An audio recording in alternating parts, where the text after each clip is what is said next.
मुफ्ती साहब, पहला सवाल आपका, 16 मिनट हैं, हम दोनों लोगों के सवाल लेंगे। जी जी, बहुत शुक्रिया। आपकी जो अभी बात हुई बहुत अहम थी, मैं इसको चाहूँगा कि आगे डिस्कस करूँ, लेकिन चूँकि अभी ये वो सेगमेंट है क्रॉस एग्जामिनेशन, तो सबसे पहला सवाल आपसे ये है कि जो मैं इतनी देर से कॉन्टिंजेंसी आर्ग्यूमेंट आपको बता रहा था, ये अकल से ही बता रहा था हजरत, आप ये बताएं कि आप इन्फिनिट रिग्रेस ऑफ कॉजेस को पॉसिबल मानते हैं या नेसेसरी बीइंग के एग्जिस्टेंस को सही समझते हैं, क्योंकि दो ही ऑप्शन हो सकता है, आप ये बताएं। देखिए, आपको मैं ईमानदारी से बात करूं, एक तो मैं कॉन्टिजेंसी वर्ड ठीक से समझता नहीं, और इस वक्त भी जो आपने अंग्रेजी के अल्फाज इस्तेमाल किए वो ज़रा थोड़े से मुझे डिफ़िकल्ट और कॉम्प्लिकेटेड लगे, तो आप ज़रा सिंपल ज़बान में सवाल कर सकते हैं? बिल्कुल कर सकता हूँ जी। यूनिवर्स की हर चीज कॉन्टिंजेंट होने का मतलब यह है कि वो अपने एग्जिस्टेंस में किसी के ऊपर डिपेंडेंट है। जो भी चीज डिपेंडेंट होगी वो चीज इंडिपेंडेंट नहीं हो सकती, तो उसका कोई ना कोई कॉज होगा। तो अब आप क्या समझते हैं कि ये इन्फिनिट रिग्रेस है, यानी कॉज पर कॉज, कॉज पर कॉज, कॉज पर कॉज, और कभी कोई यानी ये एंडलेसली चलता रहा? क्योंकि अगर ऐसा होगा तो हम तो एग्जिस्टेंस में आते ही नहीं, लॉजिकली ये मुत्तफक अलैह चीज है, मुत्तफक अलैह अग्रीड अपॉन।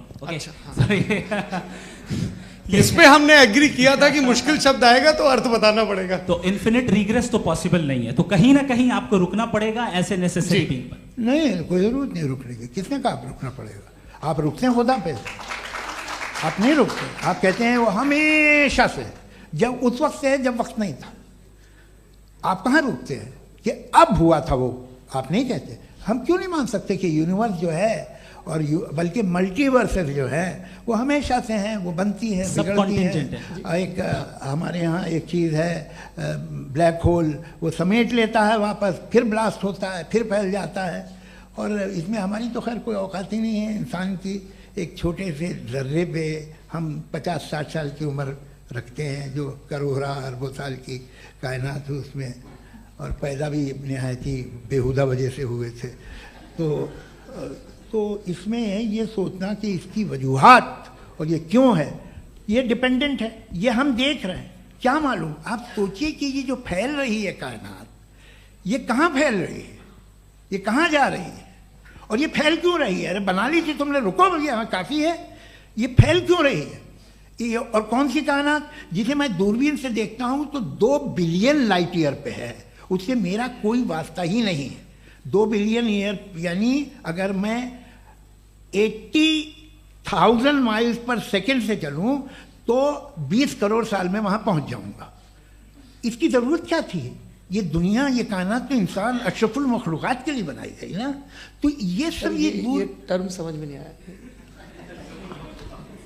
इसमें कोई खास समझने वाली बात थी भी नहीं। ये जो अल्टीमेट कहा यह जाता है कि ये जो पूरी यूनिवर्स है, ये जो दुनिया है, ये इंसान के लिए बनाई गई। अच्छा, ये सब इंसान के लिए। क्यों साहब, सही है ना?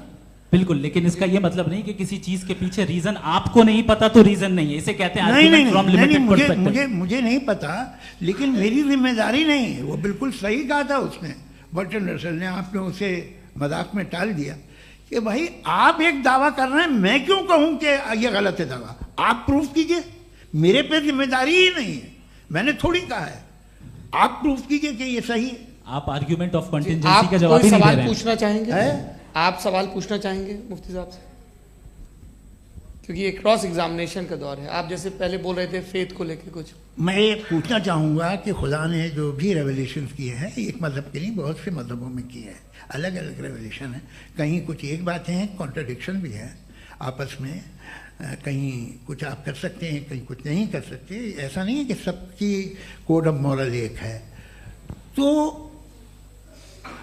ये किस्सा क्या है?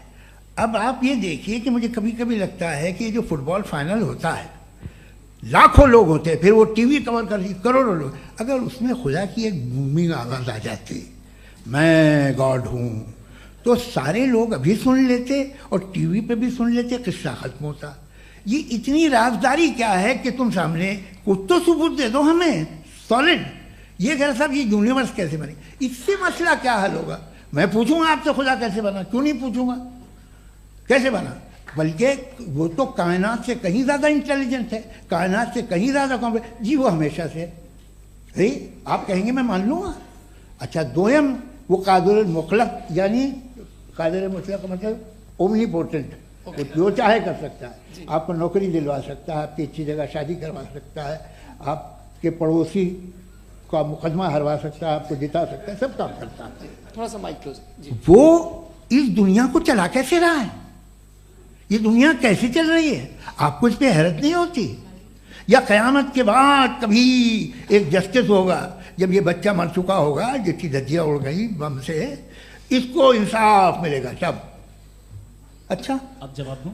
हाँ दीजिए। मैं वही इसीलिए आप ही की तरफ आता सबसे पहले आपने रेवलेशन और स्क्रिप्चर्स की बात की, इस पे मैं बात कर सकता हूं लेकिन आज नहीं करूंगा चूंकि वक्त कम है, कभी और इस पे डिस्कस करेंगे। मैं तैयार हूं उस पे भी बात करने के लिए। ये क्योंकि अभी हमारा से topic- राउंड 2 की भूमिका तय हो रही है। Does God exist round 2? जी, चूंकि आज गॉड के एग्जिस्टेंस पे बात है तो मैं उसी के रिलेटेड जो है आपके सवालात को एंटरटेन भी करूंगा और मैं भी पूछूंगा।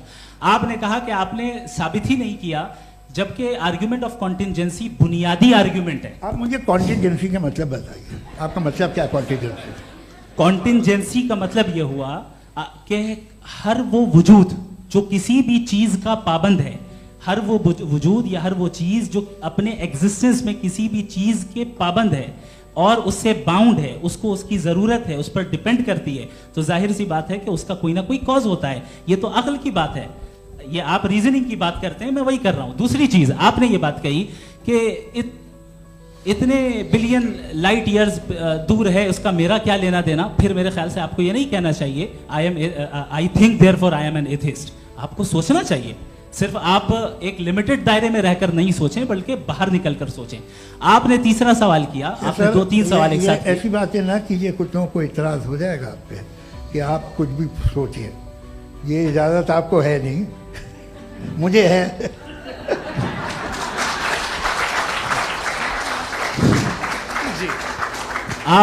आपने प्रॉब्लम ऑफ इविल के ताल्लुक से सवाल किया और बार बार आप एक लफ्ज रिपीट कर रहे हैं कि ओमनीपोटेंट गॉड है, ऑल पावरफुल गॉड है।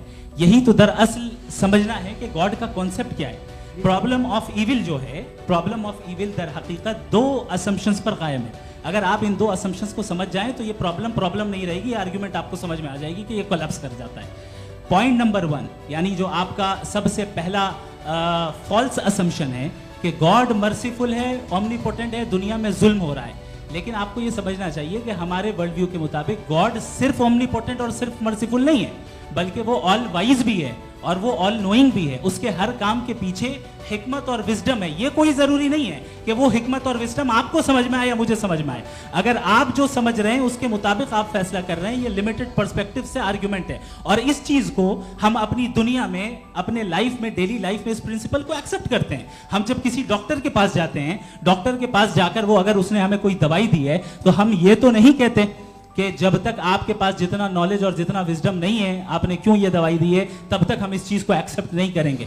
नहीं कहते, हम उसकी अथॉरिटी को तस्लीम करते हैं। क्यों? क्योंकि उसकी हम जानते हैं कि वो नॉलेजेबल है, वो विजडम वाला है, हमसे ज्यादा नॉलेज और हमसे ज्यादा विजडम है। बताएं सर। नहीं, डॉक्टर में और खुदा में बड़ा डिफरेंस है। डॉक्टर पढ़ा लिखा होता है, एक तो मैं उसकी बात सुनूंगा। दोयम ये नहीं, कुछ जवाब तो ये भी नहीं है सर प्लीज, आ आप जाइए, अगर चलिए। सब ऑडियंस से बोलने लगेंगे तो हाँ। फिर मतलब नहीं सिविलाइज्ड बहस का। मतलब आप ये कहें कि चूंकि आप डॉक्टर पे बिलीव करते हैं इसलिए खुदा पे बिलीव किए, क्या ये मिसाल आपको समझाने के लिए। आर्गुमेंट है, इस पे आपको एतराज नहीं है। तो सिंपल बात ये है कि मैं अगर ये यकीन कर लूँ कि एक ओमनीपोटेंट, उसकी मसलहत, ये जो बच्चे मर रहे हैं ये मसलहत है, मुझे नहीं चाहिए थी मसलहत। उसकी मसलहत नहीं, यही मसलहत तो क्या समझना है। मतलब एक्सपीरियंस। अच्छा, इस आपने अभी मेरी बात पूरी सुनी नहीं। मैंने कहा आपका पूरा आर्ग्यूमेंट 2 फॉल्स असम्पशंस पर है। एक फॉल्स असम्पशन मैंने बता दिया, दूसरा फॉल्स असम्पशन ये है कि इस दुनिया में इविल के होने का कोई गुड रीजन नहीं है, जबकि हमारे पास बाज रीजंस मौजूद हैं, हमारे पास बाज वजूहात मौजूद हैं। अगर इस दुनिया में इविल ना हो तो आप गुड को डिफाइन कैसे करेंगे? अगर जुल्म ना हो आप इंसाफ को समझेंगे कैसे? अगर तारीकी ना हो तो आप लाइट को समझेंगे कैसे? बहुत अच्छे। अभी और सुन लें, अभी और बाकी है। ये तो बात बहुत पसंद आई साहब मुझे कि जब तक रेप ना हो तब तक औरतों की इज्जत का ख्याल आपने मेरा जवाब पूरा सुना ही नहीं। जब तक के बच्चों का कत्ल ना किया जाए तब तक आपको बच्चों की मासूमियत की इज्जत है। आपने पूरा जवाब सुना ही क्या नहीं। बात है, क्या आपने नुक्ता निकाला हुआ? आपने पूरा जवाब सुना ही नहीं। आप सुन लें, मेरी बात सुन लें। ये मैंने आपको एक चीज बताई। दूसरी चीज, इस दुनिया में हम आए हैं टेस्ट के लिए, हमारा टेस्ट हो रहा है और हर इंसान का अलग अलग अंदाज में टेस्ट होता है। और इस दुनिया में अगर इविल मौजूद है तो वो इविल जरिए